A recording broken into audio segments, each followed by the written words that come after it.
Vous avez 12 ans et plus, le vaccin Pfizer peut vous être administré. Alors faites le geste qui sauve. Rendez-vous dans les postes de vaccination implantés dans l'information sanitaire de votre arrondissement et de votre commune ou appelez le 136 pour tout renseignement. Les vaccins contre la COVID-19 sont sûrs, efficaces et gratuits. Pour tout savoir sur l'épidémie de coronavirus au Bénin, rendez-vous sur le site web www.gouv.bj/coronavirus. Ceci est un message du gouvernement de la République du Bénin.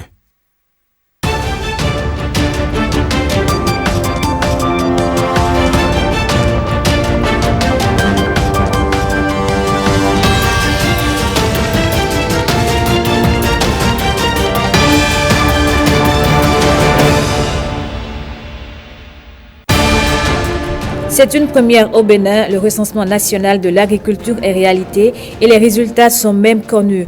Le ministre Gaston Dossoui, invité sur la télévision nationale, a partagé quelques statistiques.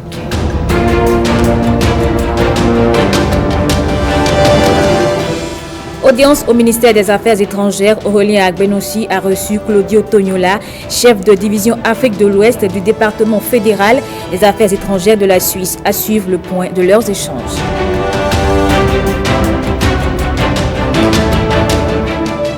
Et puis aujourd'hui 30 janvier, c'est la journée des maladies tropicales négligées. L'ONG ANESVAD a initié une série d'activités pour sensibiliser les populations d'Alada, à suivre les précisions.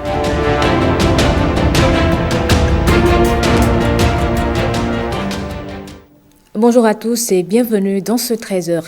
Claudio Tognola était au cabinet du ministre des Affaires étrangères et de la coopération. Le chef de division Afrique de l'Ouest du département fédéral des Affaires étrangères de la Suisse est allé présenter au ministre Aurélien Agbenossi le point de sa mission entamée au Bénin. Voici un extrait de sa déclaration à la sortie de l'audience. Nous étions ici tout d'abord pour lui présenter nos amitiés et nos hommages. Je suis en mission, en voyage de service au Bénin pendant 2 semaines. C'était pour le mettre au courant de ma présence et du voyage que nous entreprenons au Bénin, tout d'abord, et puis surtout ensuite pour l'informer des perspectives de la présence de la coopération suisse au Bénin. Le ministre a surtout relevé un peu la fidélité de la Suisse. On essaye de rester un peu spécialisé, on va dire, sur les domaines de compétences sur lesquels on a construit un peu notre présence ici au Bénin. Et puis en même temps, je pense un autre élément qui nous caractérise, que le ministre a aussi relevé, c'est la concentration de notre présence dans le nord du pays. Traditionnellement, depuis plusieurs décennies déjà, on était plutôt dans le Borgou à Libori, et puis ces prochaines années, on va aussi étendre notre action aussi dans la Takora et la Donga. Donc ça, c'est un peu la perspective. Moi, j'étais déjà ici en poste de 2005 à 2010. La Suisse qui n'a jamais quitté le pays, même dans les quelques moments durs, peut-être qu'on marquait l'histoire politique de ce pays. On voyait peut-être d'autres ambassades fermées. La Suisse a toujours été fidèle au poste, donc voilà, ça fait plusieurs décennies que nous sommes ici. La Suisse est très engagée dans le domaine de l'éducation, de la formation professionnelle notamment, dans tout ce qui est développement du secteur rural, mais aussi du secteur privé, avec donc l'idée de mettre un accent plus important aussi sur le secteur privé, notamment béninois. Et puis ensuite, on travaille sur toutes les questions de gouvernance. On est très attentif au processus de décentralisation, avec le rôle des collectivités territoriales sur le territoire. On est actif, par exemple, dans des outils tels que le FADEC. Voilà, donc c'est quelques exemples de ce que la Suisse fait dans votre pays. Jusque dans un passé récent, il n'existait pas au Bénin. Mais aujourd'hui, le recensement national de l'agriculture est réalité et les résultats sont connus. Le gouvernement travaille efficacement à sa mise en œuvre suivant les standards internationaux avec l'appui de la FAO. L'opération est estimée à plus de 3,20 milliards de francs CFA. Lors d'un entretien avec William Tchoki, le ministre Gaston Dossoui a partagé quelques statistiques avec les populations. Nous venons de dénombrer 926 539. Au secteur agricole au Bénin, on peut désormais coller des statistiques, des chiffres justes et fiables.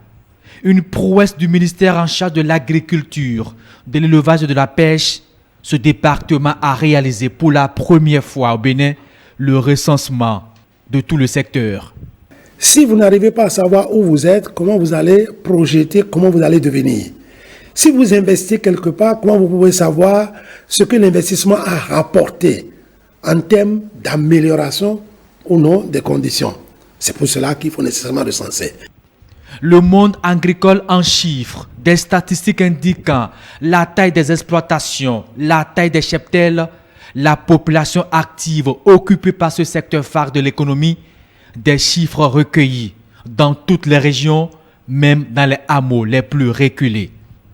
Nous avons 913 415 exploitations agricoles dénombrées, alors que dans un passé récent encore, on traînait le chiffre de 650 000 exploitations agricoles, toutes tendances confondues. Là où on a encore fait un progrès important, c'est que dans le temps, on trouvait que du nord au sud, la moyenne des exploitations était, de la taille des exploitations autour de 1,7 hectares. Aujourd'hui, cette moyenne est de 3 hectares 3. Cette opération d'envergure a révélé d'autres éléments indispensables au redécollage du secteur. Gaston Kossi-Dossoui les énumère. La mécanisation déjà, nous sommes encore à 12%. Et je sais que lorsque le chef de l'État reçoit ces données-là, je manquerai de sommeil. Donc aujourd'hui, nous avons 600 attelages disponibles au niveau de la Sonama qui ne demandent qu'à être achetés pour aller. Okay. Nous avons mis en place un dispositif pour former des tractoristes, former des mécaniciens, appuyer des privés qui ont leur garage pour mieux travailler au fait la maintenance de ces équipements-là et surtout donner une seconde vie aux équipements existants afin de pouvoir mieux travailler la terre. Sur l'irrigation, je dis, nous sommes encore à un début et nous devons progresser. Et là, nous sommes à combien déjà pour l'irrigation? Nous sommes à 4%. Oh là, c'est trop petit, c'est trop petit et c'est les challenges que nous avons maintenant par rapport à cela. Nous avons lancé une grosse étude d'aménagement des terres. 12 000 hectares ont été maintenant étudiés, vont être aménagés avec maîtrise totale de l'eau. Une opération dont les résultats sont authentifiés par la RFAO. Des chiffres de qualité pour une meilleure planification des actions du secteur. Une opération qui ouvre aussi une nouvelle ère pour le secteur agricole au Bénin. Et l'intégralité de l'émission est en diffusion sur nos antennes.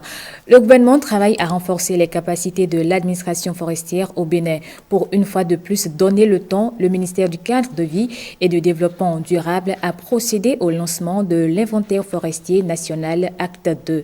Ezekiel Diako et Nicanor Kovi. Ils étaient une trentaine environ à cet atelier consacré au lancement de l'inventaire forestier national 2. Succédant à l'inventaire forestier national 1 qui a pris fin en 2017, ce programme est un véritable outil d'aide au renforcement des capacités de l'administration forestière béninoise. Nous attendons des données fiables pour connaître, entre autres, la densité des lieux de nos formations forestières, la représentativité de chaque type de formation forestière. L'inventaire forestier, c'est de connaître quelles sont les espèces que nous avons. On va mesurer les arbres, aussi bien leur diamètre que leur hauteur. On va estimer des caractéristiques de caractérisation pour pouvoir voir combien ça peut correspondre en matière carbone. Avec plus d'innovation que le précédent inventaire, ce programme bénéficie de l'appui de l'Union européenne. Il s'agit d'une mission de grande envergure qui implique plus de 60 cadres de la Direction générale des eaux, forêts et chasse et guides et une équipe de plus de 15 experts. Ce sera donc un effort commun pour assurer une collecte et un contrôle des données solides. Un effort commun sur lequel le ministre du Cadre de vie et du Développement durable est revenu en rappelant les orientations édictées dans le PAG 2. Un PAG dédié à tous les secteurs d'activité, y compris l'économie verte. Pour que sur les 10 ans qu'il y a devant nous, nous puissions être confortables dans la gestion durable de nos ressources forestières par les effets pervers du changement climatique.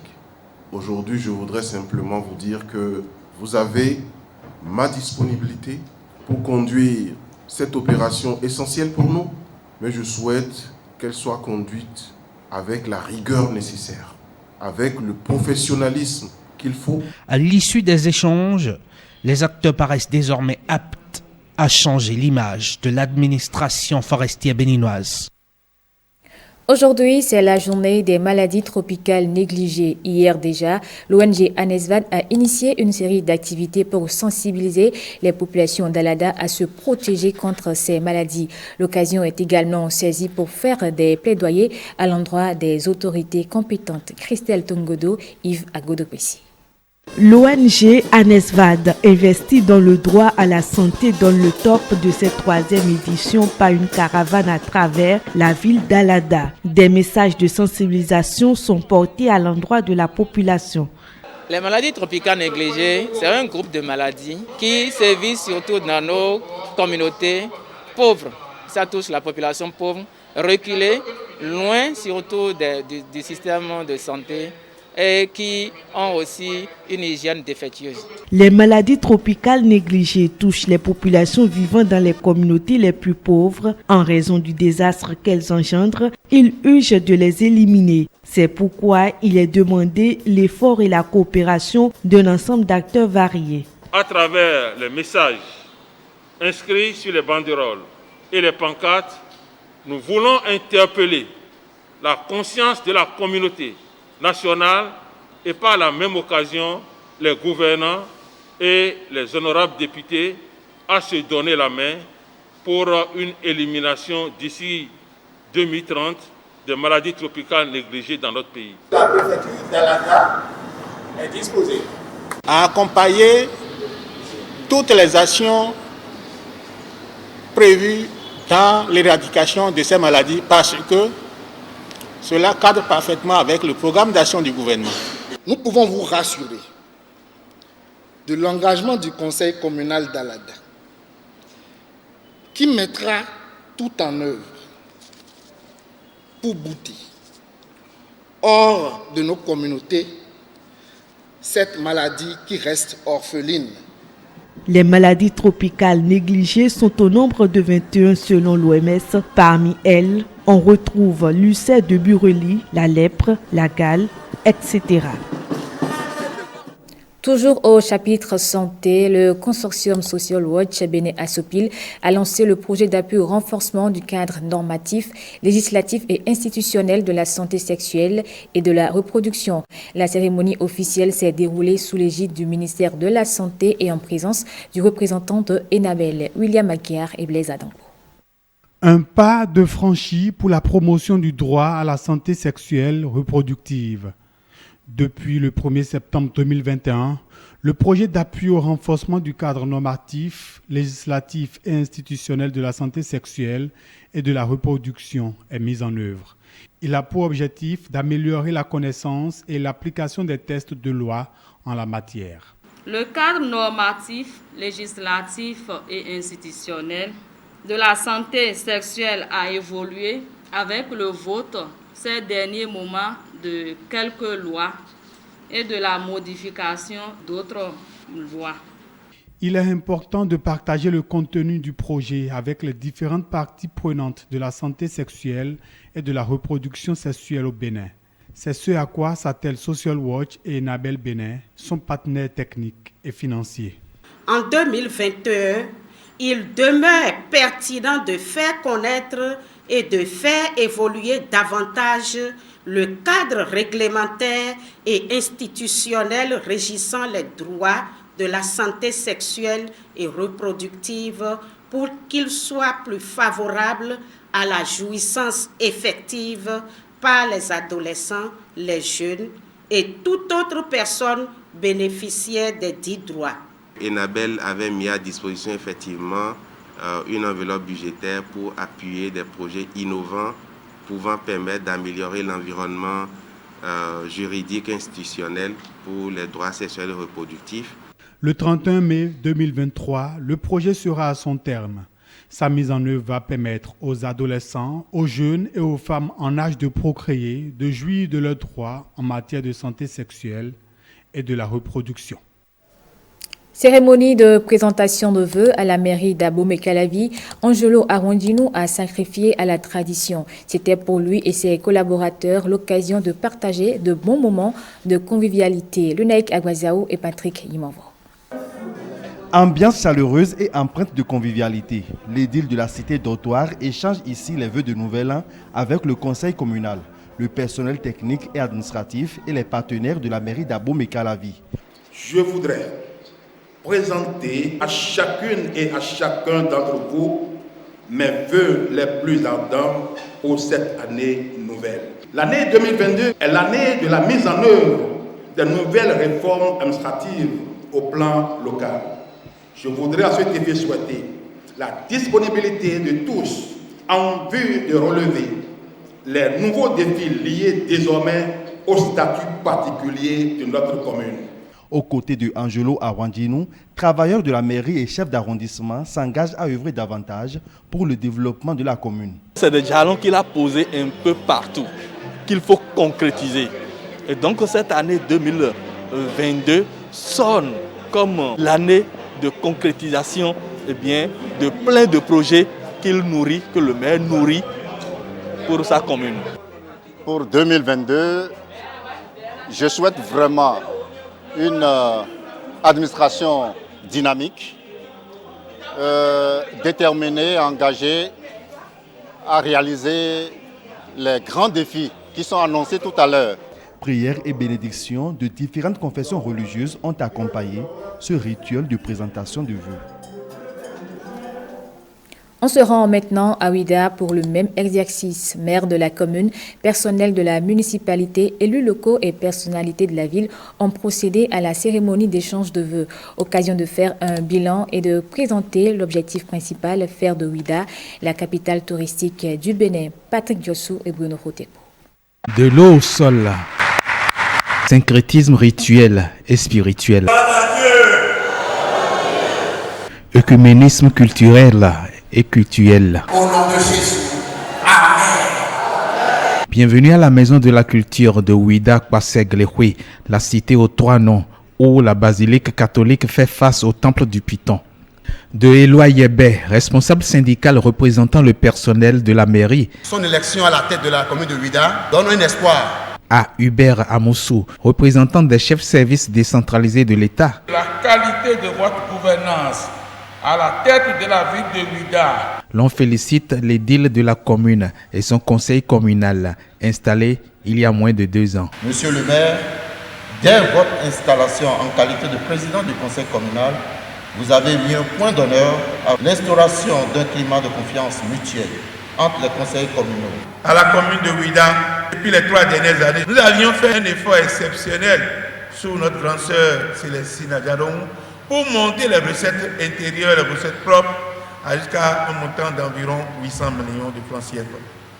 L'année 2021, les réformes que nous avions réalisées au cours de cette année nous ont permis d'avoir une augmentation substantielle de ces recettes et de nous positionner à 1,4 milliard de francs CFA environ. Des milliards d'espoirs pour un Ouidah Glehui Kwasé, capitale béninoise du tourisme. De l'espoir que la troupe artistique Les Espoirs du Bénin affiche à travers ses danses et cadences sans décadence.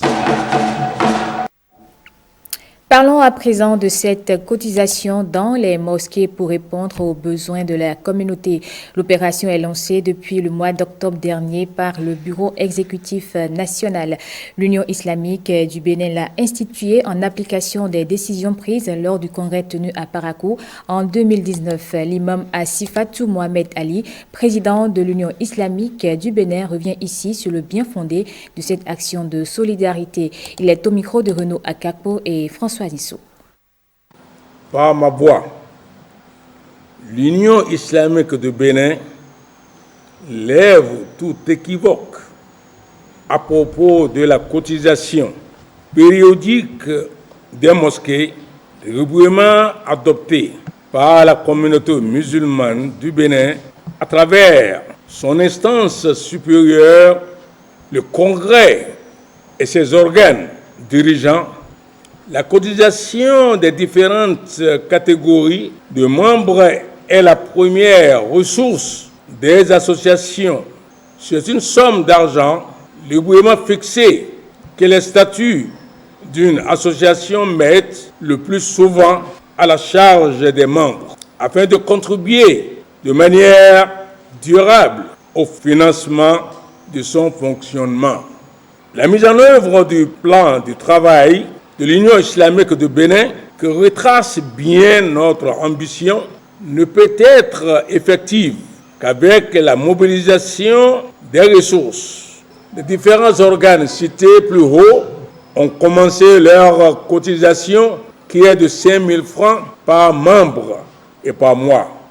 Il s'en est suivi le lancement de la cotisation des associations et ONG musulmanes et puis celle des mosquées Juma et Ratib. Le lancement des adhésions des membres actifs, personnes physiques, ainsi que leur cotisation est la dernière étape à amorcer dans ce processus général de mobilisation des cotisations des membres. Une mission des moyens afin de pouvoir espérer des résultats. Qu'Allah bénisse notre pays. Et il faut dire que cette initiative de portée solidaire fait face à la confusion et à la polémique. L'Union islamique du Bénin apporte toutes les clarifications qui s'imposent. Le secrétaire général de l'UIB, El Hadj Abdoul Jalili Yessoufou, donne ici des explications sur l'objectif réel des cotisations au sein de cette communauté. Au cours du congrès de 2019 à Parakou, les délégués ont décidé que l'Union islamique du Bénin, qui est la fêtière, puisse réellement avoir les moyens pour mieux servir les fidèles musulmans. Tout ceci a été validé et pour les mosquées qui sont dans les zones urbaines et qui sont de grandes mosquées, il s'agit de payer 5 000 francs par mosquée. On n'a pas dit par fidèle musulman, par mosquée, une fois le mois. Et pour les mosquées où on fait les prières quotidiennes, je crois, il s'agit de faire 1 000 francs et même par ailleurs, c'est 500 francs le mois. Donc voilà, ceci permettra sans doute à la communauté d'avoir les moyens de sa vision. Nous-mêmes, membres du BEN, nous payons déjà 5 000 francs par mois et par tête. Donc le sacrifice, ça commence déjà par nous qui sommes les dirigeants. Et aujourd'hui, nous sommes à l'étape des mosquées. Nous avons, après avoir pris cette décision, sillonné tout le territoire national. Mais pour le commun des fidèles musulmans qui ne sont pas forcément au parfum, nous voudrions passer par votre biais pour leur apporter cette nouvelle. Il y aura la transparence et de façon périodique, il y aura un compte rendu de tout ce qui sera perçu dans chaque commune. Et je crois que même dans la transparence, nous n'hésiterons pas à également informer les structures de l'État compétentes en la matière afin qu'il n'y ait pas de problème.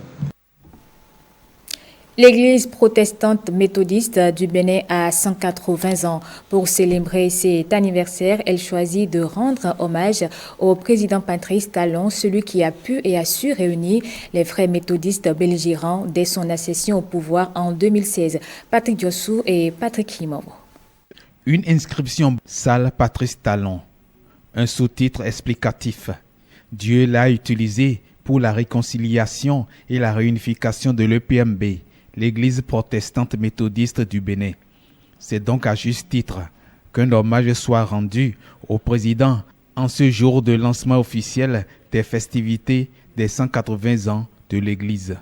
Nous voulons reconnaître les mérites de son Excellence Patrice Athanase Guillaume Talon, que Dieu a suscité pour travailler et mettre ensemble tout le peuple méthodiste du Bénin afin que la paix que nous vivons dans notre guise soit une réalité. Nous prions que Dieu le bénisse, que Dieu le fortifie. À la lumière du roi Guézo, qui a favorisé l'éclosion du méthodisme, lui aussi Dieu l'a aidé à travailler pour la paix et pour la réunification de notre Église. C'est pourquoi, au nom de Dieu qui nous a établis ministre de sa parole, au nom de Jésus-Christ, qui nous envoie en mission, au nom du Saint-Esprit, nous annonçons à la nation béninoise et à tous nos partenaires internationaux que le 6 mars, l'EPMB fêtera avec ardeur, avec zèle et abnégation missionnaire évangélique cet important événement que constituent les 180 ans. Un hommage rendu à l'illustre nom dont cette salle est baptisée et un illustrissime hommage au beau nom qu'est celui d'Emmanuel. Quel beau nom! Et pour cette célébration, l'Église protestante méthodiste rend aussi hommage au roi Guézo, le facilitateur de son implantation au Bénin. Hommage au roi Guézo, dont la bonne volonté a servi de guet au premier pasteur protestant pour débuter l'évangélisation.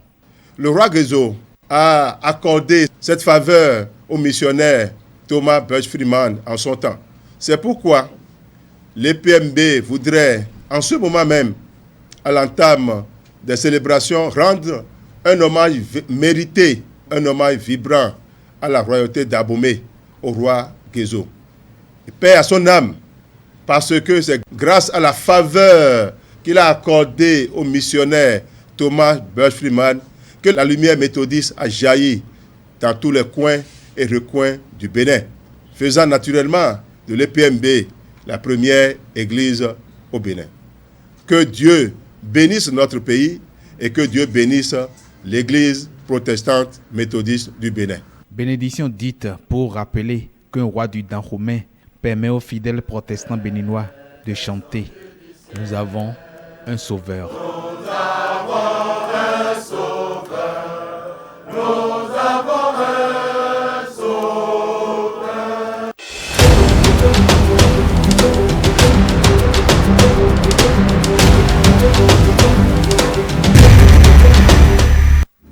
Écho de la 33e édition de la Coupe d'Afrique et des Nations 2021. Les quarts de finale ont débuté ce samedi avec la rencontre Cameroun-Gambie. Les Lions indomptables se sont imposés face aux Scorpions et se retrouvent en demi-finale. Blaise Adampo nous propose le résumé du match. Un Cal, Toko et Kambi insincèrent et Kambi s'offre un doublé et tue aussitôt tous les espoirs gambiens malgré leur remplacement offensif. 2-0.